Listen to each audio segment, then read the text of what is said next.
Are we, Brian? Phone speak. You're from Dallas, right? Yeah, and It's my boyfriend's hometown. Really? Yep. Who's your boyfriend? I won't tell. Oh, all right.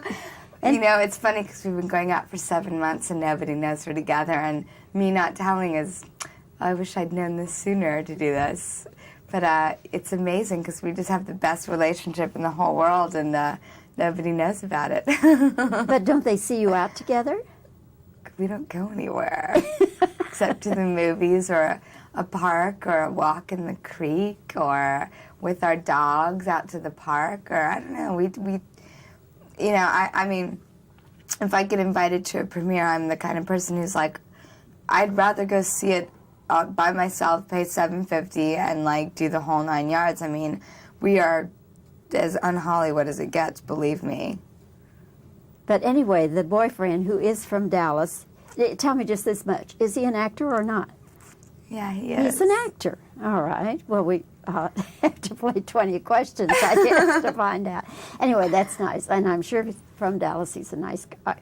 He is a very, very, very nice person who has taught me a lot and continues to teach me a lot. And I think the most important question when you're in love with somebody is, do you feel like a good person or a bad person with this person?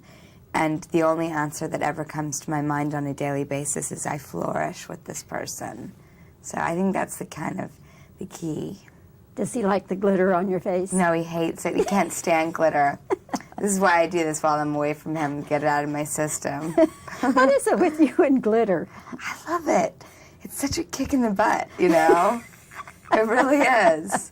There's something about it that just perks you up like nothing else in the world. I don't drink coffee, and I don't do drugs, so I do glitter, you know? It's like, this is my kick in life, you know? Let's talk about your role in Scream. I have to tell you, Drew, that I sat there and I thought, my gosh, this is fabulous.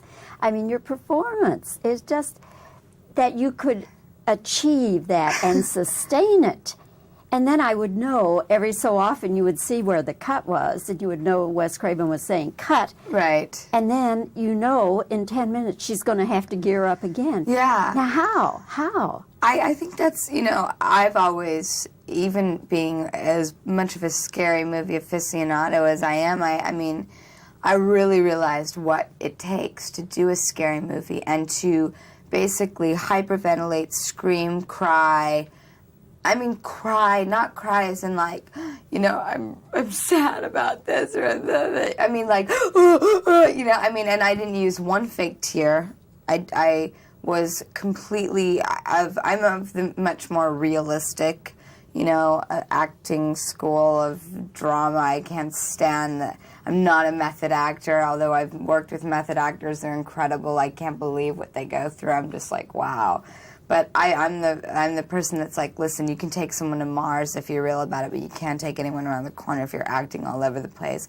So I really had to build a relationship with Wes Craven where I could trust him and look him in the eyes and be like, I am dry. I have nothing left right now.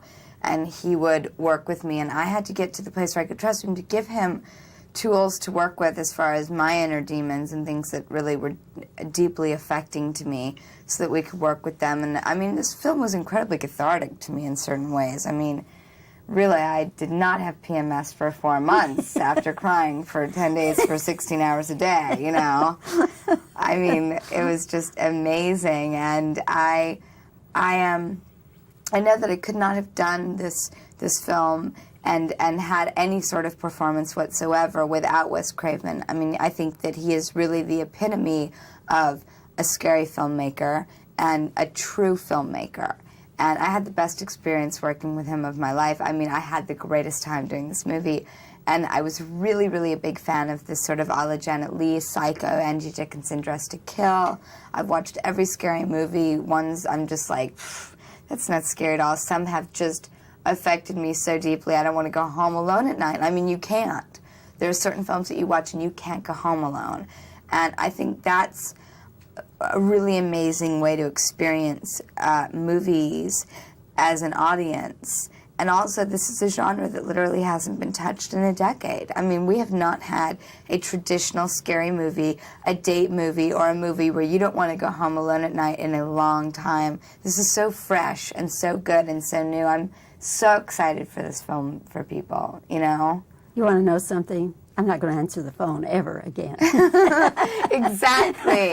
It does. I mean, the emotional provocation from a scary movie is like no other.